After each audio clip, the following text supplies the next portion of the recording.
Shuning uchun bir qarorga keldim. Qanday qarorga?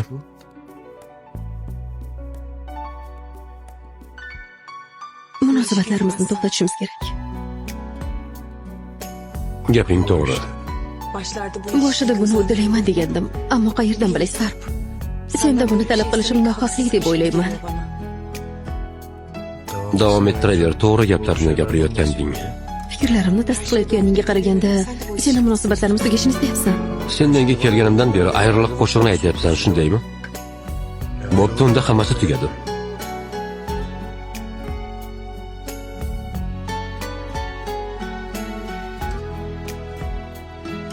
Sendan voz kechadi deb o'ylaysanmi? Qo'yib yubormayman seni. Nahotki shu bo'lsa sevgi, nahotki shu bo'lsa hayot.